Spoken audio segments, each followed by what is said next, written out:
Well, hello and welcome to the channel. Today it's just stopped raining. It's Friday, so look, it's 10 of 11. I've just we're expecting some very warm weather, and as I say, it's just stopped raining. It was only a shower. The humidity is moving in, but today for my off-road friends I'm going to do a little, well, it's not a review, but I'm going to do a little chat about the UTV. That's the utility terrain vehicle. It's right, I can hear a woodpecker pecking away. I think he's pecking the telegraph pole. So without any more, let's go take a look.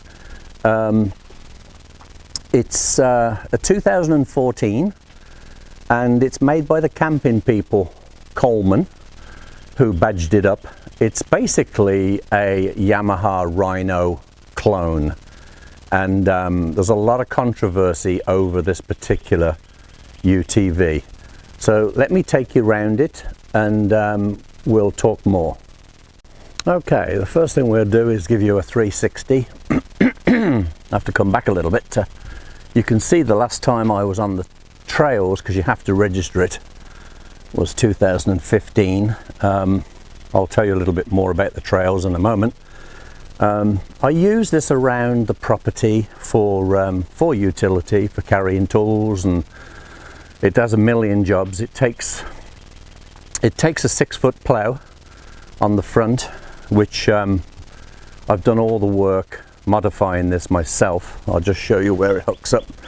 It uses the winch for up and down, and there's the pins underneath, if you can see, for hooking the plow up. It's quite easy to do. I put that skid plate on myself.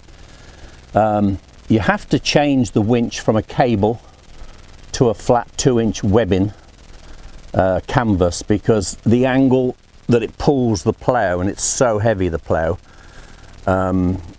the angle of the cable up and down eventually will break. So you have to use like a 10,000 pound strain strap, which I've modified. I've done a lot of modifications on this UTV. I've widened the wheelbase by 2 inches to give it more stability. That involved putting some bushes in behind the wheel. I've also raised the suspension. Let's see if I can show you. I bought a kit. It was very simple to do. Let's see if I can see it, but probably easier on the front. Yep, it's easier on the front there. So those aluminium or aluminum blocks, as they say here, gave me the 2-inch extension, and I also stiffened up the shock absorbers to take the weight. When you lift the plow off the ground, you get it compresses the front heavily. That's the hook up there for the plow. So there's a lot of work went into that, but it's something I enjoy. If you're an off-road guy, like I've been all my life, interested, it's actually fun to tinker around. This model comes with, it's sold by Cabela's, which is the big outdoor camping people. A few of the cash and carriers sell it too. You get the aluminium wheels, or aluminum, whoever's watching today. This model comes with lights. You can use it on the road in certain states, and I believe I've seen some on the road, so I don't know much about that. It's not something I want to do, but it can be used on the road. I put the plow lights on. Obviously we plow at night in the winter in this country, so just here I fitted a switch, and I put some LED aluminum, some LED lights. I've got aluminum on the brain, so that there, and one up there. You can't see them with a camera, but they're very bright. That gives me a lot of light at night. It's got its own headlights, but they're not good for ploughing. There's the winch down there, which is very good. I think it's a, I don't know what size it is, I think it's a £3,500 winch. Comes with a windscreen or windshield. It's a split one. The top folds down. I added the little window wiper blade, which I can turn manually from inside, just to, if it's snowing. And of course I put the obligatory flashing light on the roof there, LED. Fitted the back plastic windscreen to stop any snow on your back, and I've also got the doors to fully enclose it. It's in the summer mode at the moment.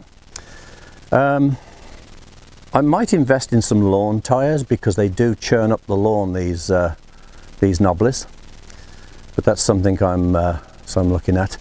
I put a bracket here so that I can remove the winch. This is the side shift for the snow plough, to go left and right to turn it, and I put this bracket on myself to fit it all on, and then this you can take right out of the vehicle, and it's got the winch up and down for the plough. Engine's in the middle. I'll put some still pictures on of the engine that I was working on. It's a 700.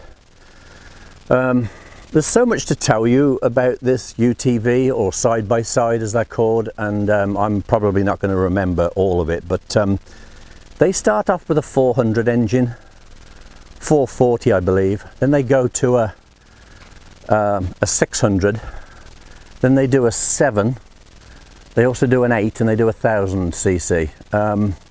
The price goes up dramatically. From 400 to 700 there's about a $4,000 difference. So I went for the 700. It's the engine's on an angle, and it's basically, as I say, it's a Yamaha engine. It's a motorcycle engine, belt driven, centrifugal clutch. It has 4-wheel drive. Obviously you pay extra for that. This one is what they call on the fly, which means you can be traveling when you engage 4-wheel drive. It would be rear wheel drive when it's in 2-wheel drive, and then you can add the front wheel drive. I'll just show you the little setup. Actually it's behind here.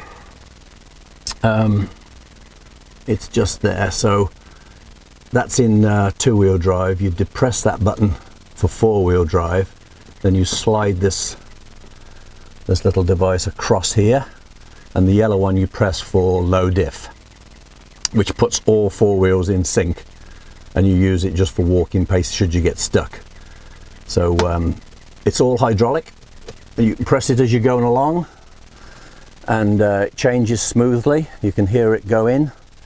I put the radio in for those winter nights out here, and I put a battery tender above it, which I can leave it on trickle charge because of the very, very low temperatures. So the seats are bucket. You can get bench. This is the model I prefer. I took the middle console out, which had the coffee cups. Gives me more leg room across there. Never used it, couldn't see the point. It has a dump body, or a tipping body, whichever you want to call it. You simply press this, and it's going to shoot back. It's difficult with one hand. Here goes. There you go. So that's the body tipped. I added the toolbox on the back for all the goodies, straps and things. You can see the this is the rear end, the rear differential, and there's the height lift brackets that take it up, and as I say, I stiffen the suspension up. It's only done 60 hours of work, believe it or not, since 2014, or 600 miles ish if you convert that to miles. I only use it for ploughing and around the yard, so it's not ever going to do a lot of miles. It's in tip-top condition. Let's lift the bonnet or the hood. You know, these little straps here, and just pull those off, and then we can show you the front. The engine, of course, is in the middle, and you can't see that unless you remove that center piece, but I've got some still pictures to show you. And then this lifts up. It's difficult with one hand, as I say. I added this unit a couple of years ago. It's the power steering unit.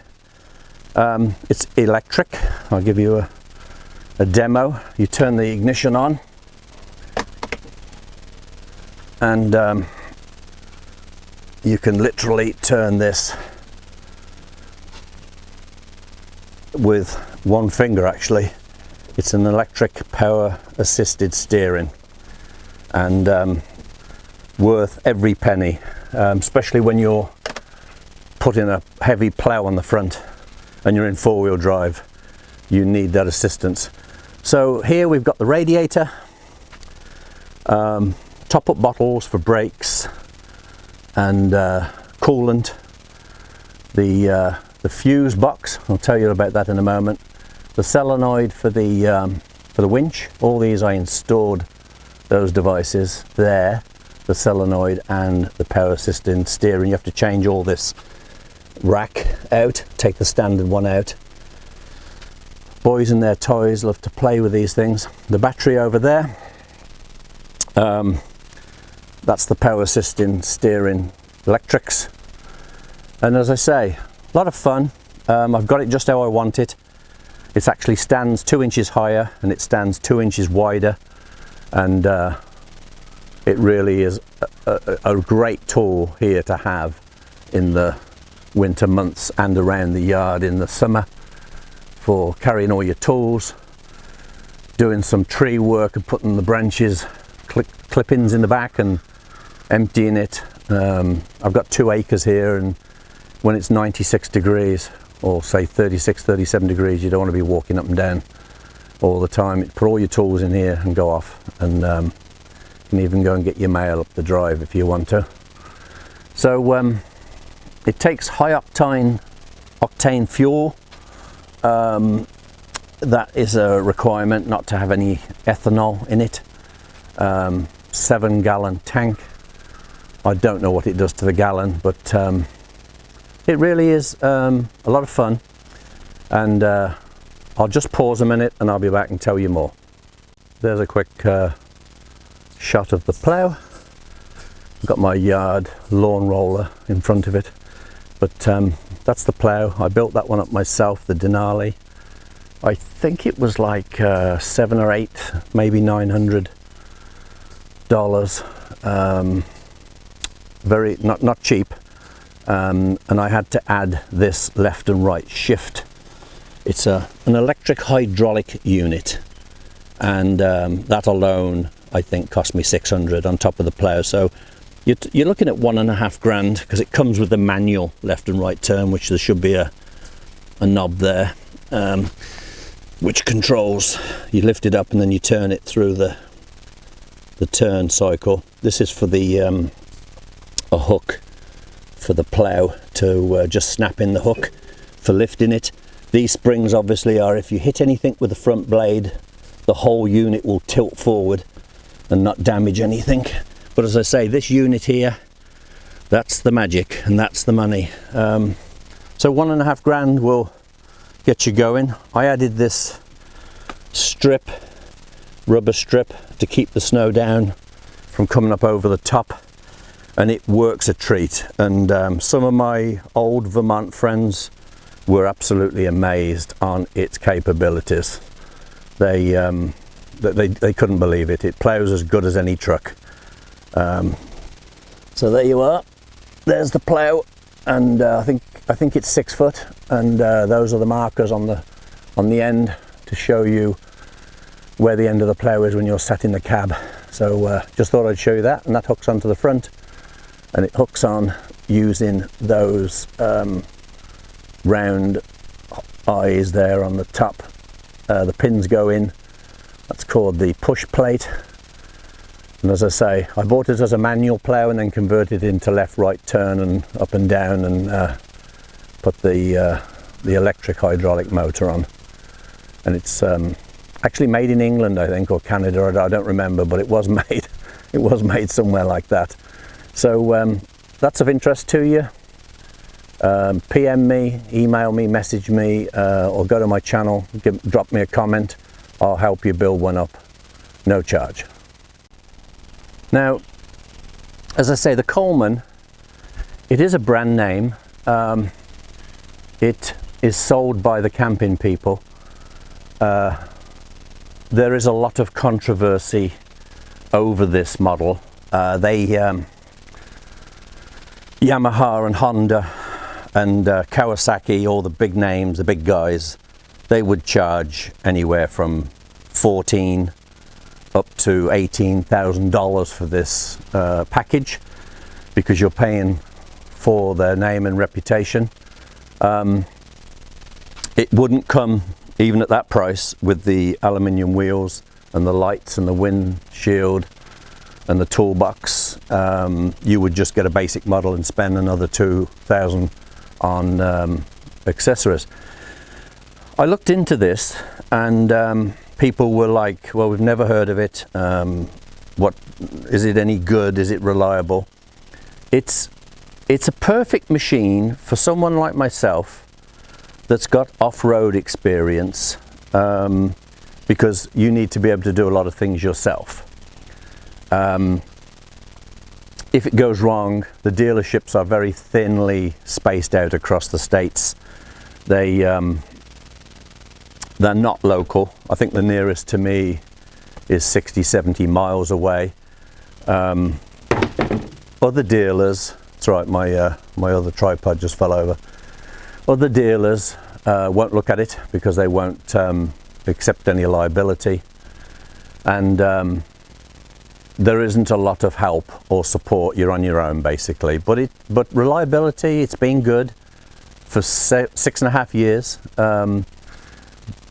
Though it hasn't done many miles, I put it through a great deal of stress, and ploughing is very hard on it, but it will move a foot of snow, wet snow, with the blade angled left or right. And this driveway is getting on for 200 feet long, and it will cope no problem.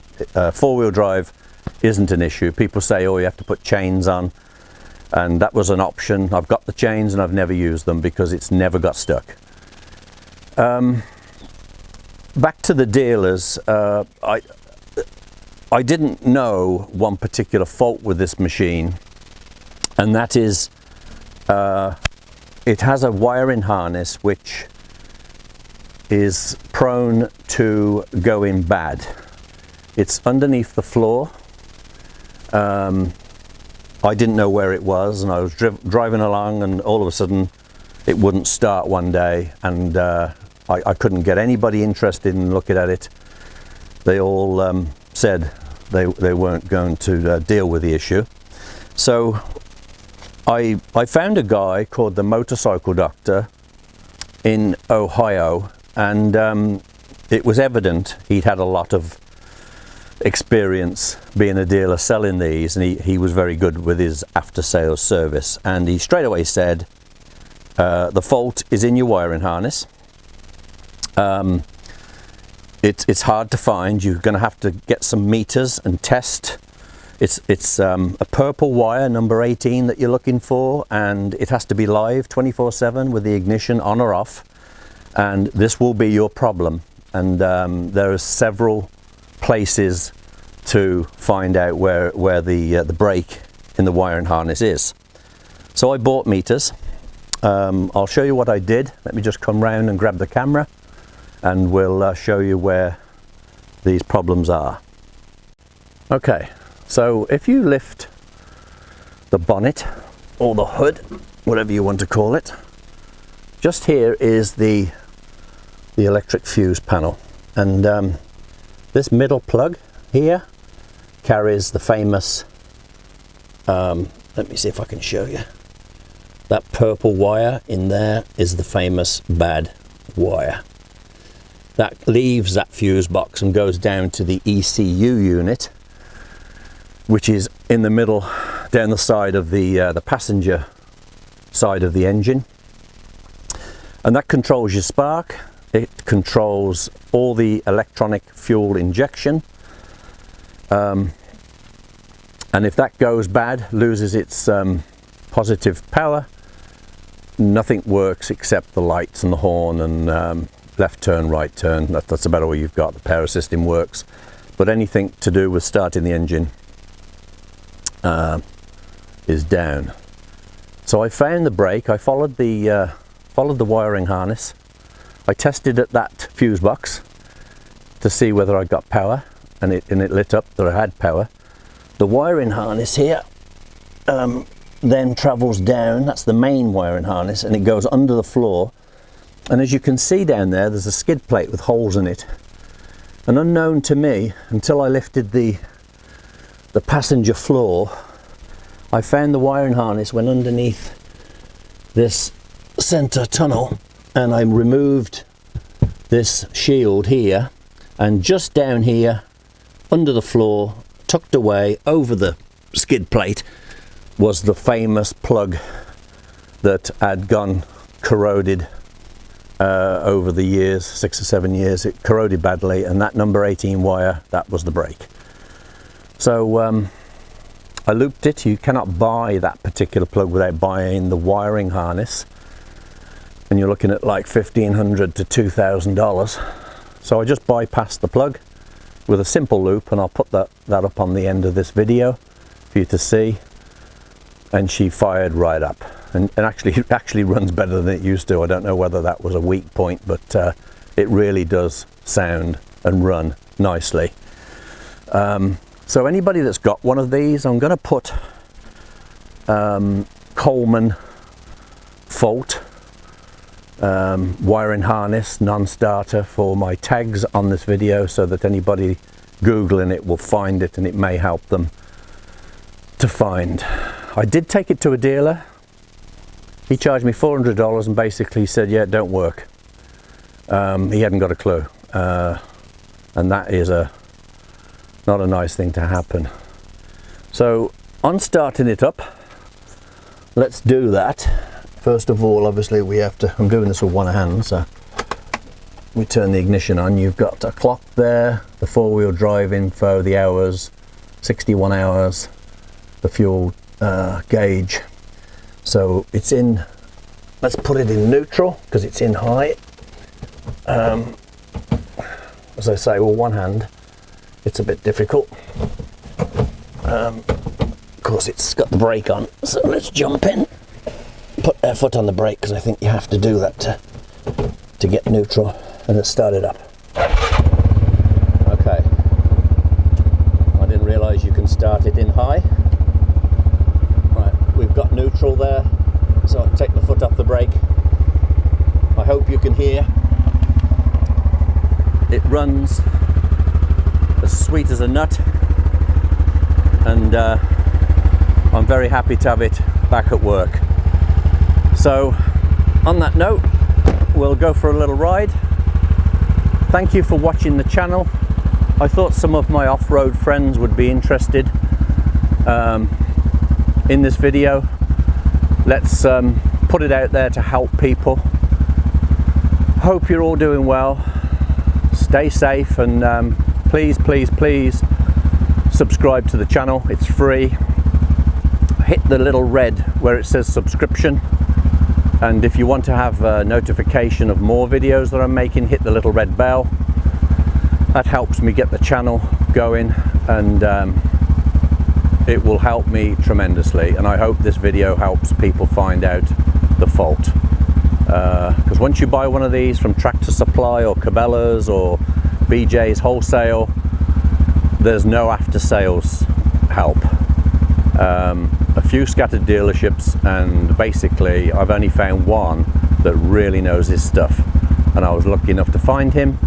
He emailed me all the pictures, which I'll put up behind this video, and you can take a look at the details. And if you have one of these and you bought it, they cost about £6,000, like $9,000. Not a small amount of money, but good value when you look at all the things you get with it.